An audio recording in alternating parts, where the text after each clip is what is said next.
Okay, let's dive into this Mark Carney situation. Former central banker, two major ones, in fact, never held political office. And now, Prime Minister of Canada. Well, it's pretty stunning, isn't it? Oh, absolutely. I mean, it's a really unconventional path to power, you could say. Yeah. Not the usual route at all. Exactly. And that's what we're digging into today. We've got this BBC News report. It's quite insightful, breaks down how it all happened. The idea is, to figure out what got him here, what's likely on his agenda, the challenges, basically giving you the quick rundown on this big shift in Canada. So where do you even start with someone like Carney? His background seems key, Definitely. It's foundational, really, and pretty diverse when you look closely. right? Born way up in Fort Smith, Northwest Territories. Hmm. He's got Irish and Canadian citizenship, apparently sorting out relinquishing any others, which, sends a message. His dad was a high school principal. And academically, wow, Harvard, played ice hockey there on a scholarship. You don't hear that combo often. No, you really don't. Then a PhD in economics from Oxford. And his thesis topic, domestic competition, national competitiveness. That feels, well, very relevant right now with the whole trade situation, doesn't it? It really does. It hints at this long-standing interest in what makes a country tick economically. Mm. And you see that thread continue. What does that mixed hockey scholarship, Harvard Oxford economics tell us, beyond just smarts? Well, it suggests maybe a certain drive, a competitive streak maybe, Right. honed on the ice, then in academia. And that early research focus, like you said, points to this interest in national economic strength. Then look at his career start, deputy governor, Bank of Canada, then a top job at the Department of Finance. So he saw policymaking up close, right from the inside. And then came the big test. Governor of the Bank of Canada just as the 2008 financial crisis exploded. He got a lot of praise for his handling of that. He did. People point to his proactive communication. How so? You could give an example. Well, he was very clear, very public about the bank intending to keep interest rates low for quite a while. That was pretty important. The idea was to sort of boost confidence, get businesses investing again when everything felt so uncertain. And analysts think that really helped Canada weather the storm better than some other places.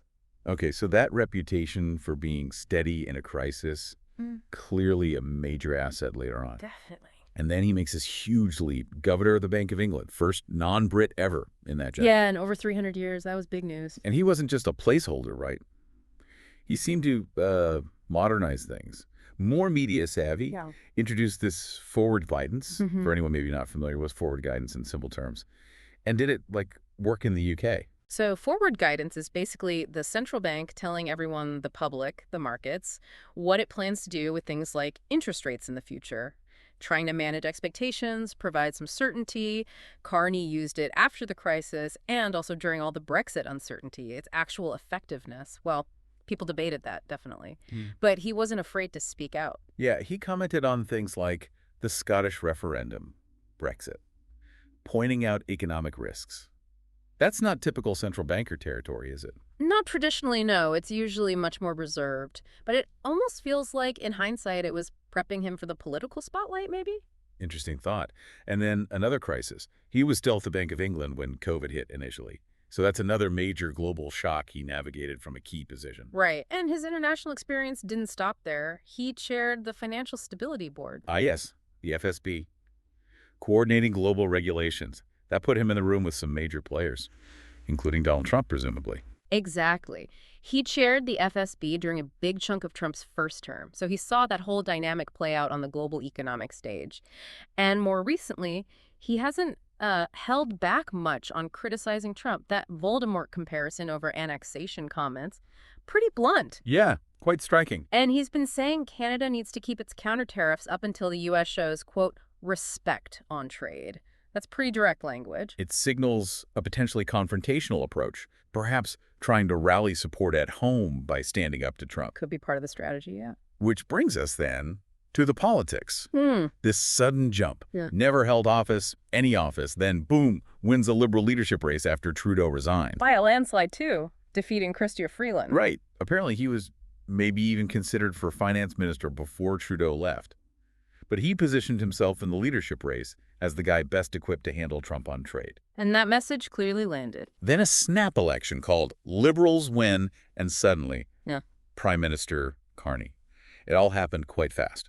How did he actually pull off that leap from, finance circles to political leadership. Well, the campaign seemed really focused, emphasizing that crisis management experience, financial, economic, and his negotiating skills, specifically framing it against the U.S. trade backdrop. You can really see how they packaged his specific, quite unusual background to appeal to Canadians worried about the economy and Canada's place in the world right now. Makes sense. So, okay, he's in charge.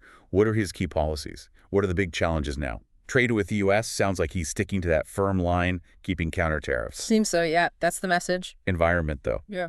It's interesting. He's got this big international climate profile, right? UN Special Envoy. Launched that Glasgow Financial Alliance for Net Zero. Very strong credentials there. Yet one of his first big moves, scrapping Trudeau's carbon tax, even though he's backed similar ideas before. Now he's talking clean and conventional energy superpower for Canada, faster project approvals. Calls himself a pragmatist. Yeah, that raised a few eyebrows. How do you square that?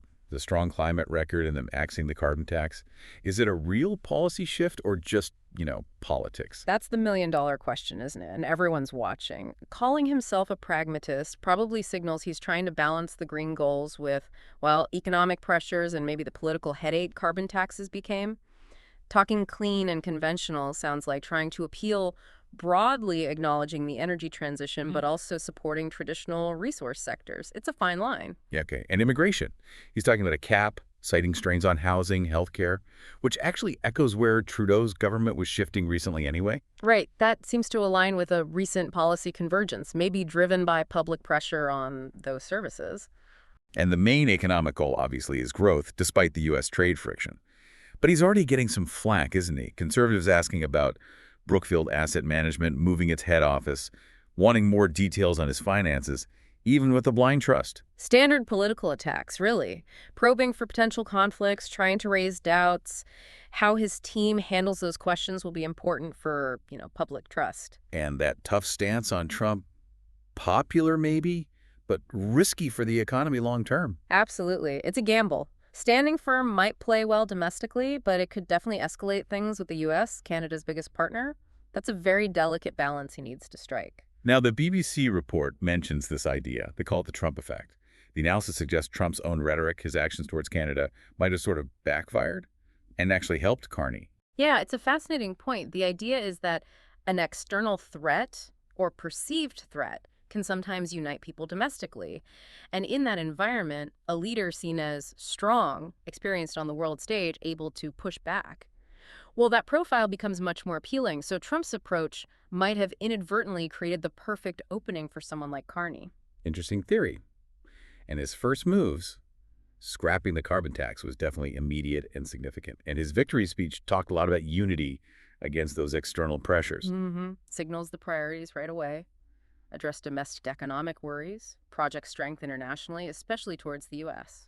So wrapping this up, we've seen this former top central banker, zero political background, suddenly leading Canada, his deep experience in global finance, managing crises, plus this very direct stance on U.S. trade, those seem like the key ingredients. Yeah, that combination seems to be what resonated. And we're already seeing policy shifts, like on the carbon tax. The real aha moment, as you said, it's just how unusual this whole trajectory is. A global finance figure stepping straight into the top political job, especially now. You just don't see that every day. You really don't. It definitely makes you wonder, doesn't it? How will that unique blend of high finance and high stakes international politics shape Canada's role going forward? That's something for you, the listener, to maybe mull over. It's a key question, and hopefully this deep dive gave you a good handle on this major global shift and the main things driving it.